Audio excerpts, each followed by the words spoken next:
Maharaj's pravachan today pierces a core delusion. Our everyday knowledge is welded to the body-am-I feeling. We chase what the senses promise, even as experience keeps proving their pleasures fade. Maharaj asks us to turn from inference to direct practice, to hold God in constant awareness so the mind tastes the bliss already immanent within. With that lens, the life of Uruththira Pachupathi Nayanar becomes a living commentary, a devotee who deliberately set the body aside, standing neck-deep in water, absorbed in Veda mantras, so inner knowing could outshine bodily identity. September 1st, our knowledge is based on the body-am-I feeling. Common people feel that sense-perceived phenomena can be instantly experienced, while divine or spiritual experience is purely a matter of inference and faith. I agree with them so far. I am not surprised that they do not abandon worldly life. I only feel sorry that they indulge in it heart and soul, under the illusion that it is imperishable, everlasting, despite evidence to the contrary. I don't mind their rejection of divine bliss as a sheer hypothesis, provided they accept the everyday experience that sensual pleasures are only transitory. Eventually, it will lead to the conviction that divine bliss alone is permanent. It is immanent in us, and does not have to be acquired from elsewhere. Modern civilization has catered amply to the pleasures and conveniences of the senses and the body in general, but the end result has only been unhappiness.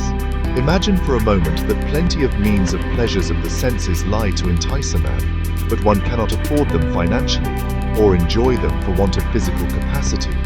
The absence of capacity to avail of them will only lead to disappointment and unhappiness. After all, every individual cannot command all sense pleasures, and so, after all the struggle of life, the net result is a sense of disappointment, unhappiness. Happiness and sorrow never really existed. They are only illusory creations of our imagination. Whatever is agreeable to the moment's fancy of the mind is pleasure, and whatever is otherwise is sorrow.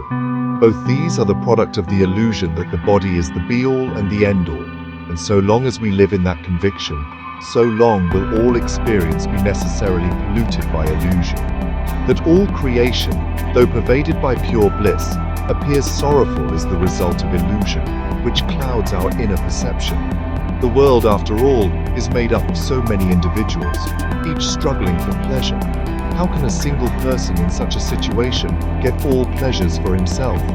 One cannot have guarantee of life. It can terminate abruptly, unexpectedly. Therefore, waste not even a moment. Spend it in the constant awareness of God. To forget Him owing to a calamity or because of all-round happiness is an equal loss. Uruththira Pachupathi, often listed as Rudra Pachupathi Nayanar, made his sadhana a direct rebuttal to body-am-I. Each day he would stand neck-deep in water and recite the Shri Rudram, Namakam and Chamakam, letting the chill and bodily discomfort fade behind a single unwavering awareness of Shiva. His practice wasn't spectacle, it was alignment centering identity in the divine rather than the body.